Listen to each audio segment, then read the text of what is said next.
የኦሮሚያ ክልል መንግስት 12 ኮንቴነር የጦር መሳሪያ ግዥ መፈጸሙ ተሰማ። የክልሉ መንግስት የጦር መሳሪያ ግዥውን ከፈጸመ በኋላ ከጅቡቲ ወደብ በመረከብ በያዝነው የታህሳስ ወር አጋማሽ በተሳቢ መኪኖች አጓጉዞ ወደ ክልሉ እንዲገባ ማድረጉን ምንጮች ገልጸዋል። ሰበር መረጃችን ነው። ጀነራሉ ለባህር በር ተዘጋጁ አሉ። የአስመራው መንግስት በበኩሉ አዲስ ባወጣው መግለጫ የኤርትራ ሉዓላዊነት ለባህር በር ድርድር አይቀርብም፣ ሊያፈርሱም ቢዘጋጁም አንፈርስም ብለዋል። ጀነራሉ ለሁለተኛ ጊዜ ወታደራዊ ዛቻ አሰምተዋል። ለመሆኑ ዛቻውን ያቀረቡት ወታደራዊ መኮንን ማናቸው ካላችሁ ምላሹን ይዘናል። በከፍተኛ ጎሳ ግጭት ውስጥ የከረመው የጋምቤላ ክልል ከፍተኛውን ባለስልጣን በቁጥጥር ስር አውሏል። ይህ በእንዲህ እንዳለም የኢትዮጵያ ኦርቶዶክስ ተዋሕዶ ቤተክርስቲያን ፓትርያርክ አቡነ ማትያስ ሰዎች በማንነታቸውና በሃይማኖታቸው ምክንያት በየስፍራው እየተገደሉና እየታገቱ ይገኛሉ ሲሉ ገልጸዋል። አንኳር ዘገባችን ነው። የአብይ አህመድ አገዛዝ በተባበሩት አረብ ኤምሬትስ አማካኝነት ለጀነራል ዳጋሎ ጦር ወታደራዊ ካምፕ መስጠቱን ተከትሎ በዚያው ቀጠና ትይዩ ግብጽ የአልቡርሃንን ጦር ወደ ግድቡ በማስጠጋት ላይ መሆኗ ተሰምቷል። የሱዳኑ የውክልና ጦርነት ወደ ኢትዮጵያ በመስፋት ላይ ነው። ሰምታላችሁ።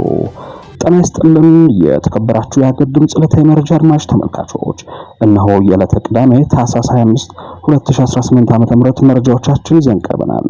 እስከ ዝግጅታችን ፍጻሜ አብራችሁ እንድትቆዩ እንዲሁም ለቻናላችን አዲስ የሆናችሁ መረጃዎች በፍጥነት እንዲደርሷችሁ ቻናላችንን ሰብስክራይብ፣ ላይክ እና ሼር እንዲሁም የደውል ምልክቱን በመጫን እንድትከታተሉን በመጠየቅ በቀጥታ ወደ መረጃዎቹ ተሻገርን። በቅድሚያም የኦሮሚያ ክልል መንግስት 12 ኮንቴነር የጦር መሳሪያ ግዥ መፈጸሙ ተሰማ። የክልሉ መንግስት የጦር መሳሪያ ግዥውን ከፈጸመ በኋላ ከጅቡቲ ወደብ በመረከብ በያዝነው የታህሳስ ወር አጋማሽ በተሳቢ መኪኖች አጓጉዞ ወደ ክልሉ እንዲገባ ማድረጉን መረጃውን ያደረሱት ምንጮች አያይዘው ገልጸዋል። የጦር መሳሪያ ግዥው ከተፈጸመ በኋላ በ12 ኮንቴነሮች ተጭኖ በኦሮሚያ ልዩ ኃይልና በመከላከያ ሰራዊት አባላት ታጅቦ ወደ ኦሮሚያ ክልል እንዲገባና የኦሮሚያ ክልል መንግስት እንዲረከብ ተደርጓል ተብሏል። የክልሉ መንግስት ከዚህ ቀደም ተመሳሳይ ግዥ መፈጸሙን በማስታወስ ከዚህ በፊት የተገዛው የጦር መሳሪያ ከኢትዮጵያ ጅቡቲ በተዘረጋው የባቡር ሀዲድ በኩል በባቡር ተጉዞ ወደ ኦሮሚያ ክልል እንዲገባ መደረጉ ተመላክተዋል። በወታደራዊ መረጃው ላይ እንደተመላከተው የሽመልስ አስተዳደር አዳዲስ የጦር መሳሪያ ግዥዎችን የሚፈጽመው የክልሉን የጸጥታ መዋቅር በተለይም ልዩ ኃይሉን በመከላከያ ሰራዊት ቅርጽ በሜካናይዝድ ጦርና ብረት ለበስ ተሽከርካሪዎች ለማጠናከር ነው ተብሏል። ከዚሁ ጋር ተያይዞ የክልሉን የጸጥታ መዋቅር ለማጠናከር አገልግሎት ላይ ያውሏቸዋል የተባሉትን የሜካናይዝድ ጦር መሳሪያዎችና ብረት ለበስ ወታደራዊ ተሽከርካሪዎች ከመከላከያ ውጭ ሌላ የክልል ጸጥታ መዋቅር ሊታጠቅም ሆነ ሊገለገልባቸው እንደማይችልም ሆኖ ዓላማው አዲስ ሀገር የማዋለድ ሂደት አካል እንደሆነ ነው በወታደራዊ መረጃው ላይ ተመላክተው። ክልሉ ራሱ እንደ ሀገር እየመራ እንደሆነ የሚጠቁሙት የመረጃ ምንጮች በተለያዩ ጊዜያት ተከታታይ የጦር መሳሪያ ግዢዎችን ከመፈጸሙ በዘለለ የግዢው ዝርዝር ሂደትና የጦር መሳሪያ ግዢውን ከየት ሀገር እየፈጸመ እንደሚገኝ ለጊዜ ማወቅ አልተቻለም። በአመዛኙ ከምስራቅ አውሮፓ ሀገራት ጋር ጥብቅ ትስስር እንዳለው ግን ምንጮች አመላክተዋል። በዚህ መልክ እየተጠናከረ ያለው የሽመልስ ጦር አዲስ አበባን ጨምሮ በ5 የእዝ ማዕከላት መካናይዝድና ኤሊት ፎርሱን ለማስፈር እቅድ መያዙን በቀደመው ዘገባችን መረጃውን ማድረሳችን ይታወሳል። ጀነራሉ ለባህር በር ተዘጋጁ አሉ። የአስመራው መንግስት በበኩሉ አዲስ ባወጣው መግለጫ የኤርትራ ሉዓላዊነት ለባህር በር ድርድር አይቀርብም፣ ሊያፈርሱም ቢዘጋጁም አንፈርስም ብለዋል። በመከላከያ ሰራዊት ውስጥ የውጭ ግንኙነትና ወታደራዊ ትብብር ዳይሬክተር ሜጀር ጀነራል ተሾመ ገመቹ ለሁለተኛ ጊዜ ወታደራዊ ዛቻ አሰምተዋል። ጀነራሉ በዚህኛው ዛቻቸው ባህር በሩ በሴራ ከእጃችን ወጥቷል፣ ትውልዱ ዳግም እጁ ለማስገባት ይዘጋጅ ሲሉ ተናግረዋል። ጀነራል ተሾመ ከዚህ ቀደም ባሰሙት ወታደራዊ ዛቻ ኢትዮጵያ የባህር በር የምትጠይቅበት 4 አሳማኝ ምክንያቶች አሏት በማለት ከዝርዝሯቸው ነጥቦች መካከል አንዱ አሰብ በወቅቱ በኢትዮጵያ የሽግግር መንግስት ተላልፎ መሰጠቱን መግለጻቸው የአስመራን መንግስት አስቆጥቶ ምላሽ መስጠቱ ይታወሳል። የአስመራው መንግስት በጊዜው በማስታወቂያ ሚኒስትሩ በኩል በሰጠው ምላሽ በብልጽግና ገዢዎች በኩል ኤርትራ ላይ የሚካሄዱት ግድ የለሽ የተሞላበት ወታደራዊ ዛቻ ቀጥሏል ብሎ ነበር። አሁን ደግሞ በተመሳሳይ ጄኔራል ተሾመ ገመቹ ትናንት ምሽቱን በተሰራጨ አዲስ ወታደራዊ ዛቻ የአስመራው መንግስት አስቆጥተዋል። ጀነራሉ የባህር በር ለማግኘት ትውልዱ ይዘጋጅ፣ የባህር በር ስናነሳ በቀላሉ ያለ ድካም ማረጋገጥ የምንችለው ብዙ ምስክር የምንፈልግበት ፀሐይ መታ እውነታ ነው። ኢትዮጵያ እንደ ሀገር ስትፈጠር ከዚህ ውሃ ጋር ነበረች፣ ከውሃ ጋር ነው የምንኖረው፣ ከባህር በር ጋር ነው የምንኖረው ሲሉ ተደምጠዋል። ቀጠል አድርጎም ከባህር በር ጋር አብረን ከነበርን እንዴት ተነጥለን የሚለውን ጉዳይ ትውልዱ ማወቅ አለበት። ባህር በር የተነጠቅነው በታሪካዊ ጠላቶቻችን ሴራ ነው ብለዋል። እኚህ ጄኔራል ታሪካዊ ጠላት ያሏቸውን አካላት ግን በስም አልጠቀሱም። እንዲሁ በደፈናው የአሁኑ ትውልድ በሴራ የታጣውን የባህር በር ለማግኘት ራሱን ዝግጁ ያደርግ በማለት ድንበር ተሻጋሪ ጦርነት ቅስቀሳውን አጠናክረዋል። የአስመራው መንግስት በበኩሉ በማስታወቂያ ሚኒስትሩ በኩል በወጣው አዲስ መግለጫ የብልጽግና ባለስልጣናት የባህር በር ጥያቄን የጦርነት መቀስቀሻ ምክንያት አድርገውታል። ሊያውቁት የሚገባቸው ጉዳይ የኤርትራ ሉዓላዊነት ከባህር በር ጥያቄ ጋር ተያይዞ ለድርድር አለመቅረቡን ነው ብሏል። በኤርትራ ማስታወቂያ ሚኒስትር የማነ ገብረ መስቀል ይፋዊ የኤክስ ገጽ በኩል ትላንት ምሽቱን ይፋ የሆነው የአስመራው መንግስት መግለጫ የብልጽግና አገዛዝ የባህር በር ጥያቄ ከኤርትራ ሀገራዊ መሰረት ጋር አያይዞ ማንሳት ታሪካዊ ማረፍ የሌለው ሐሰት ብቻም ሳይሆን አደገኛ ጭምር ነው ይላል። የአስመራው መንግስት ይህንን ምላሽ የሰጠው የአብይ አህመድ የማህበራዊ ጉዳዮች አማካሪ ዳንኤል ክብረት ሰሞነኛ ዛቻ በመመርኮዝ ነው።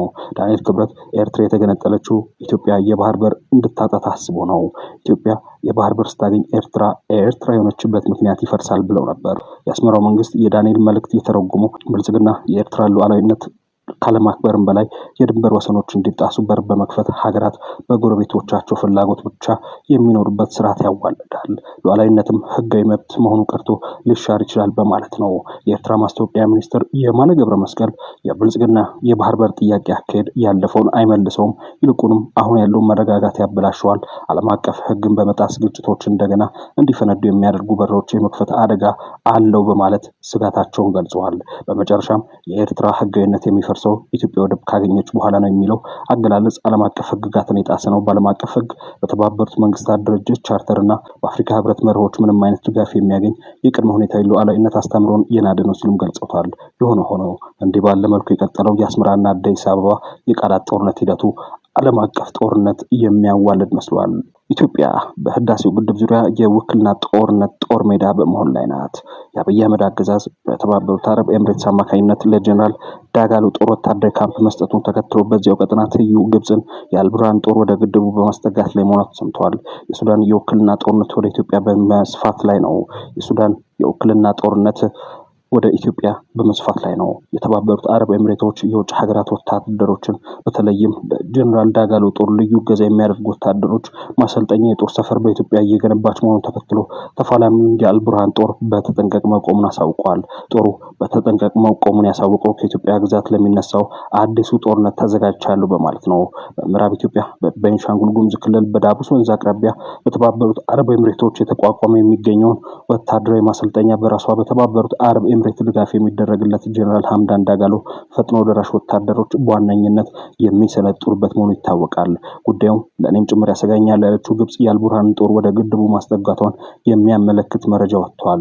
የብልጽግናው አገዛዝ ቀጠናዊ ልሳን በሆነው ሆርን ሪቪው በኩል የወጣው ትንታኔ ግብፅ በምስራቅ ኢትዮጵያ የሱዳን የውክልና ጦርነት ወደ ኢትዮጵያ መሳቧን ያትታል። ግብፅ የሱዳኑን ጦርነት ወደ ኢትዮጵያ ስባ ለማስገባት ቆርጣ የተነሳችው የአብይ አህመድ አገዛዝ በጀነራል መሐመድ ሐምዳን ዳጋሎ ለሚመራው ፈጥኖ ደራሽ ጦር መንደርደሪያ ሰጥታለች በሚል መሆኑን ሆርን ሪቪው ያስነብበዋል። ዘገባው የግብፅ ፕሮፓጋንዳ ዋነኛ ዓላማ የሱዳንን ጦርነት የህዳሴው ግድብ ወደሚገኝበት የቤንሻንጉል ጉሙዝ ክልል ዘልቆ እንዲገባ ማድረግ ነው ሲል ደምድመዋል።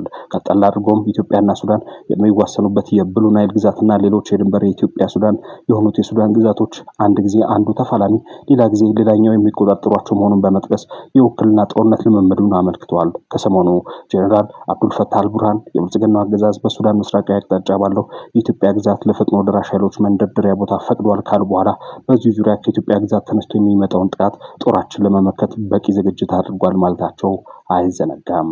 ይህ የሀገር ድምጽ ነው። በከፍተኛ የጎሳ ግጭት ውስጥ የከረመው የጋምቤላ ክልል ከፍተኛውን ባለስልጣን በቁጥጥር ስር አውሏል።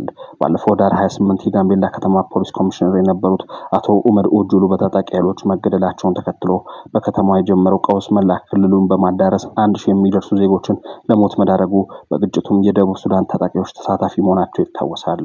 በጋምቤላ የተቀሰቀሰውን ቀውስ ተከትሎ በኮማንድ ፖስት ስር የሚገኘው ክልሉ ከፍተኛው ባለስልጣን በቁጥጥር ስር መዋሉ ተሰምቷል። የጋምቤላ ክልልን ፖሊስ የሚመሩት አቶ ኡጉላ ውጅሉ በቁጥጥር ስር መዋላቸው ያረጋገጠው ኢትዮጵያን ኢንሳይደር ነው። አቶ ኡጉላ በፌዴራል ፖሊስ አባላት ተይዘው ወደ ቤታቸው ለፍተሻ ከመወሰዳቸው አስቀድሞ በጋምቤላ ክልል ምክር ቤት ስብሰባ ላይ ነበሩ ተብሏል። በጋምቤላ ከተማ 6 ኪሎ ተብሎ በሚጠራው አካባቢ ወደሚገኘው የፖሊስ ኮሚሽነሩ መኖሪያ ቤት የሄዱ የፌዴራል ፖሊስ አባላት በአራት ተሽከርካሪዎች የተጫኑ እንደነበሩ የአቶ ኡጉላ ባለቤት ገልጸዋል። የጦር መሳሪያ የታጠቁት ፖሊሶች በቤታቸው ፍተሻ ካደረጉ በኋላ ለኮሚሽነሩ ከመንግስት የተሰጣቸውን ሽጉጥ ይዘው እንደሄዱ የጋምቤላ ክልልን በፖሊስ ኮሚሽነርነት ይመሩት የነበሩት አቶ ኡጉላ ኦጁሉ በአሁኑ ሰዓት ወደ አዲስ አበባ ሳይወሰዱ አልቀረም የሚሉት እኚህ ምንጮች ለባለስልጣኑ እስር የበቀል ምላሽ ሊሰጥ ይችላል የሚል ስጋት ማየሉን ገልጸዋል። ሐሙስ የፌዴራል ፖሊስ አባላት በጋምቤላ ከተማ ያሉ ተጠርጣሪዎችን በቁጥጥር ስር ለማዋል ሲንቀሳቀሱ በነበረበት ወቅት የተኩስ ድምጽ ይሰማ እንደነበር ምንጮች አክለው ገልጸዋል። የኢትዮጵያ ኢንሳይደር ዘገባ በበኩሉ ከታሰሩት ሰዎች ውስጥ በክልሉ ባሉ የመንግስት ተቋማት ውስጥ የሚሰሩና የጸጥታ ኃይሎች እንደሚገኙበት ጠቁመዋል። በጋምቤላ በአሁኑ ወቅት ሙሉ ከተማዋን ጨምሮ የክልሉ የጸጥታ መዋቅር ተንሳፎ በፌዴራል የብልጽግና ሰራዊት ማለትም የፌዴራል ፖሊስና መከላከያ እየጠበቀ የሚገኝ ሲሆን በክልሉ ኢታንግ ልዩ ወረዳን በመሰሉ አካባቢዎች 2000 የሚደርሱ የደቡብ ሱዳን ታጣቂዎች መሽገው እንደሚገኙ መዘገቡ ይታወሳል። በሌላ ዜና የኢትዮጵያ ኦርቶዶክስ ተዋሕዶ ቤተክርስቲያን ፓትርያርክ አቡነ ማትያስ ሰዎች በማንነታቸውና በሃይማኖታቸው ምክንያት በየስፍራው እየተገደሉና እየታገቱ ይገኛሉ ሲሉ የአውሮፓውያኑን 2026 አዲስ ዓመት በማስመልከት ባስተላለፉት መልእክት ገለጡ። ፓትርያርኩ በዚህ ዘመን ክርስትና በተለያዩ አካላት ሲገፋ እየተመለከትና ያሉት ፓትርያርኩ ክርስቲያኖች በየስፍራው እንደሚታገቱና እንደሚገደሉ ገልጸዋል። በማወቅም ሆነ ባለማወቅ ክርስትናን ለማዳከምና ለማጥፋት የሚንቀሳቀሱ አካላት ሁሉ ከክፉ ድርጊታቸው እንዲመለሱም ፓትርያርኩ ጥሪ አድርገዋል።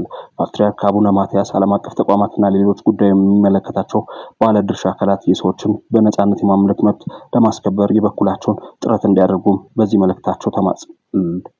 ድምፃዊ አንዱዓለም ጎሳ ሰሞኑን በማህበራዊ ሚዲያና በተለያዩ ወገኖች በባለቤቱ በቀነኒ አዱኛ ህልፈት ዙሪያ እየተሰነዘሩበት ባሉ ትችቶችና ጥርጣሬዎች ላይ ምላሽ ሰጥተዋል። ድምፃዊ ዛሬ በአፋን ኦሮሞ ባወጣው የቪዲዮ መግለጫ ክስተቱ የተፈጸመበትን ሁኔታና ከዚያም በፊት የነበሩ ጉዳዮችን በዝርዝር አብራርተዋል። አንዱዓለም በመግለጫው ላይ እንደተናገረው ባለቤቱ ቀነኒ አዱኛ ከዚህ ቀደም በተደጋጋሚ ራሷን የማጥፋት ሙከራ ታደርግ እንደነበር ገልጸዋል። ይህንንም አስቸጋሪ ሁኔታ ለቤተሰቦቿ በተደጋጋሚ እንዳሳወቀና አባቷ ጉዳዩን እንደሚያውቁ ተናግረዋል። ባለቤቱ ህይወቷ ባለፈበት ዕለት ስለነበረው ሁኔታ ድምፃዊ የሚከተሉትን ነጥቦች አቅርበዋል። በዕለቱ አብረው እንደነበሩና በተለይም ሐኪም ቤት የእርግዝና ምርመራ ስታደርግ የልደት ፎቶ ልትነሳ ስትሄድም አድርሻት ስትጨርሺ ደውዪልኝ ብያት ነው የሄድኩት። ማታም አብረው ተኝተው እንደነበርም ገልጸዋል። ማታ አብረው ተኝተው ስለ ውሎ ጠይቃት ከጎኑ ተነስታ መሄዷና ስትቆይበት ተነስቶ ሲፈልጋት የኩሽናው በር በውስጥ በኩል ተቆልፎ እንዳገኘው ተናግሯል። በሩ ላይ በኩል ክፍት ስለነበር ዘሎ ሲገባ ላርጎ ወይም የጽዳት ፈሳሽ ስትጠጣ ማየቱና ለምን እንዲህ ታደርጊያለሽ ብሎ ሊያረጋጋትና ሊያወራት መሞከሩም ገልጿል። ድምፃዊ እንዲህ ያለውን ድርጊት የማታቁም ከሆነ ለቤተሰቦቿ ነግሮ እንደሚለያዩ ቢነግራትም እሷ ግን ይስፋልህ በማለት በድንገት ሮጣ መዝለሏን አስረድተዋል። ሊይዛት ቢሞክርም ሳይሳካለት ቀርቶ መውደቋን ገልጸዋል። ድምፃዊ አንዱዓለም ጎሳ በማጠቃለያው ላይ በምንም ታምር እሷን አልገደልኳትም በማለት የቀረበበትን የወንጀል ክስ አጥብቆ አስተባብሏል። ሽማግሌዎቹንም የላኩት ከቤተሰብ ጋር ያለው ግንኙነት እንዲቀጥል በማሰብ እንጂ ካሳ ለመክፈል የሚባለውን ነገር አላውቅም ብሏል። በመጨረሻም ፕሬዝዳንት ዶናልድ ትራምፕ በቬንዙዌላ ዋና ከተማ ካራካስ ላይ እንዲፈጸም በፈቀዱት መጠነ ሰፊ ወታደራዊ ጥቃት የሀገሪቱ መሪ ኒኮላስ ማዱሮ በአሜሪካ ኃይሎች በቁጥጥር ስር መዋላቸው ተሰማ። ይህ ያልተጠበቀ ወታደራዊ እርምጃ የተወሰደው አሜሪካ በቬንዙዌላ መንግስት ላይ የነበራትን ፖለቲካዊ ጫና ወደ ወታደራዊ እርምጃ ካሳደገች በኋላ መሆኑ ተገልጿል። እንደ መረጃው ገለጻ የዩናይትድ ስቴትስ ልዩ ኃይሎች በካራካስ የሚገኙ ስልታዊ ስፍራዎች ላይ የአየርና የምድር ጥቃት የፈጸሙ ሲሆን በዚህ ጥቃት ወቅት ፕሬዝዳንት ኒኮላስ ማዱሮ በቁጥጥር ስር ሊውሉ ችለዋል። ፕሬዝዳንት ዶናልድ ትራምፕ ይህንኑ ድል በማረጋገጥ አሜሪካ በላቲን አሜሪካ የዲሞክራሲ ስርዓት እንዲሰፍና በቬንዙዌላ ያለውን አምባገነናዊ አገዛዝ ለማቆም የወሰደችው እርምጃ ውጤታማ መሆኑን ገልጸዋል። ይህ የፕሬዝዳንት ኒኮላስ ማዱሮ በቁጥጥር ስር መዋል በዓለም አቀፍ ፖለቲካ ውስጥ ትልቅ ድንጋጤን የፈጠረ ሲሆን በቬንዙዌላና በአሜሪካ መካከል ያለውን ውጥረት ወደ አዲስ ምዕራፍ አሸጋግሮታል። በአሁኑ ወቅት በካራካስ ከተማ ከፍተኛ ወታደራዊ እንቅስቃሴ የሚታይ ሲሆን የቬንዙዌላ መከላከያ ኃይል ለዚህ ጥቃት የሚሰጠው ምላሽና የሀገሪቱ ቀጣይ ዕጣ ፈንታ የብዙዎችን ትኩረት ስበዋል።